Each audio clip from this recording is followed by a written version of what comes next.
The story of Job is a hard one. It's filled with pain and loss. He lost his children, he lost his wealth, he lost his health. He was covered in painful sores from his head to his feet.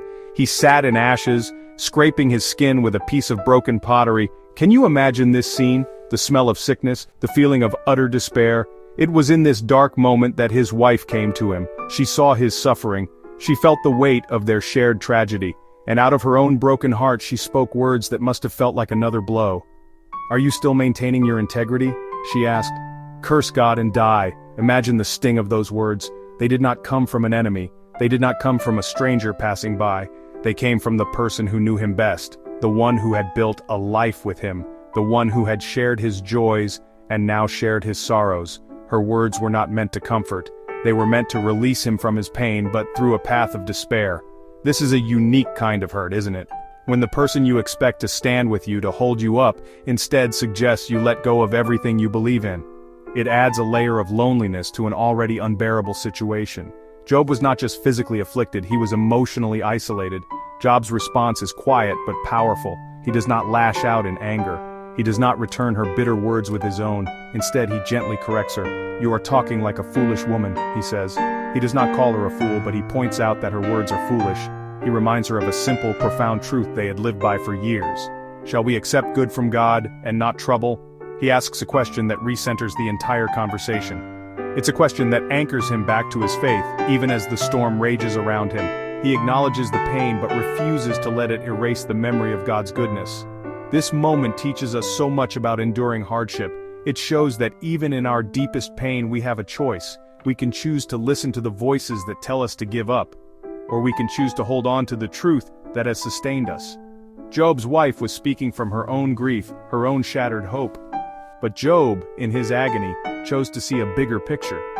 He chose to remember that life is a mixture of blessings and burdens, and he decided that his faith was not just for the good times. It was also for the moments when he sat in the ashes, completely broken. He chose to trust God, even when it made no sense.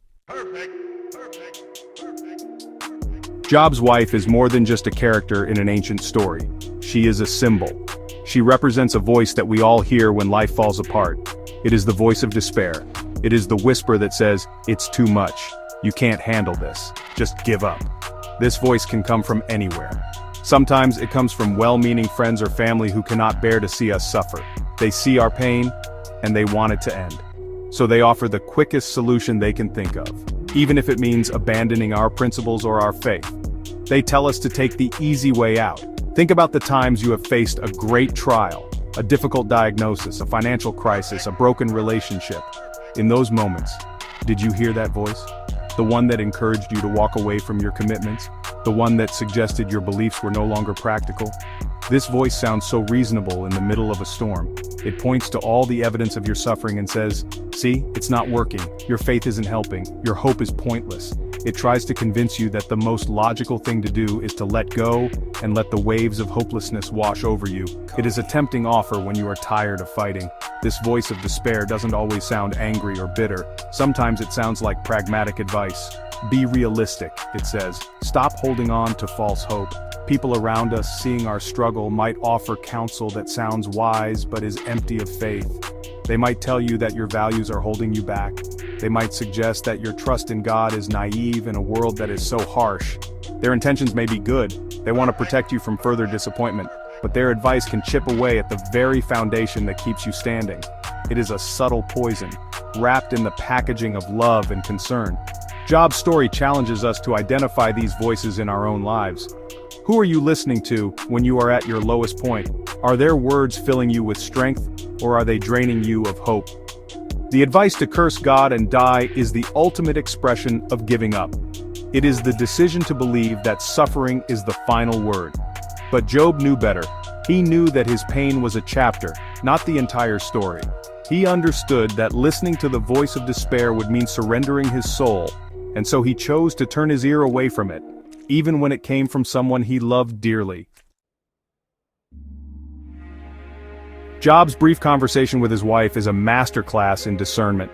It teaches us a vital skill for navigating life's darkest valleys, the ability to choose our counselors wisely. Not all advice is created equal.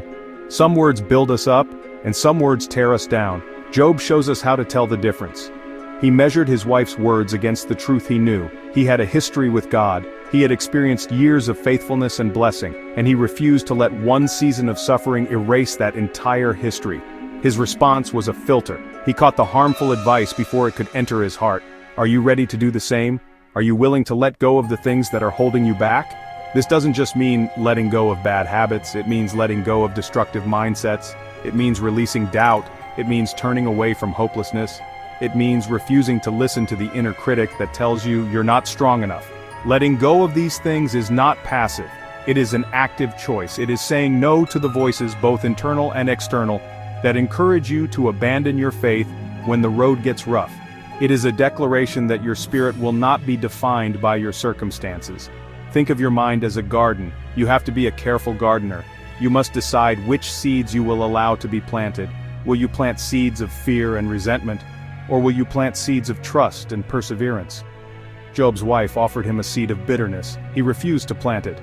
Instead, he chose to cultivate the seed of faithfulness that was already growing within him. We must do the same. We must be selective about the counsel we accept. We must ask ourselves, does this advice align with my deepest values? Does it lead me toward hope or toward despair? Does it honor the God who has carried me this far?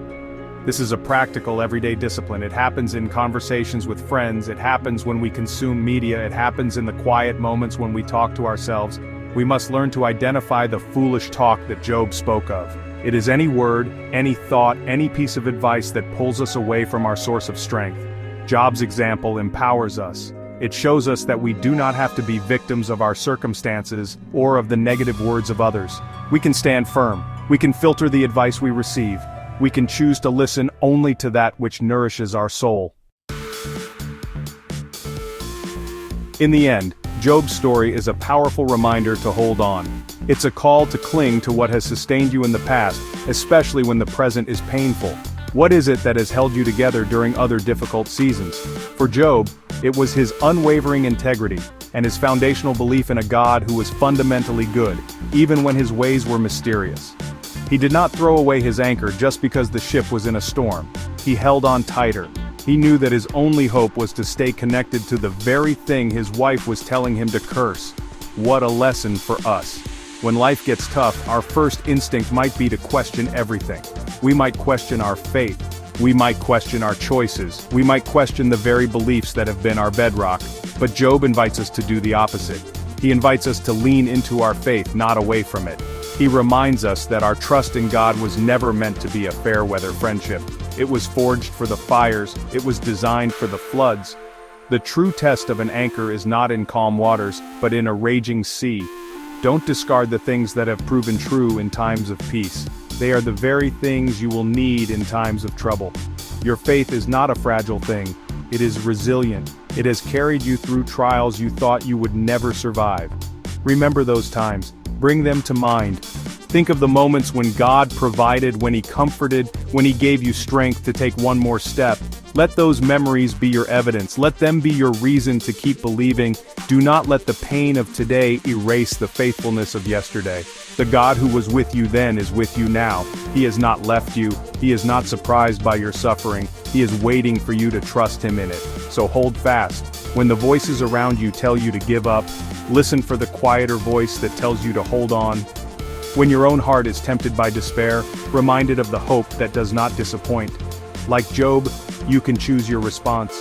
You can accept the good from God, and you can also endure the trouble, knowing that He is with you in both. Your current trial is not the end of your story, it is a chapter, and the author is still at work. Hold on to your faith. Stay true to what has sustained you. You will get through this.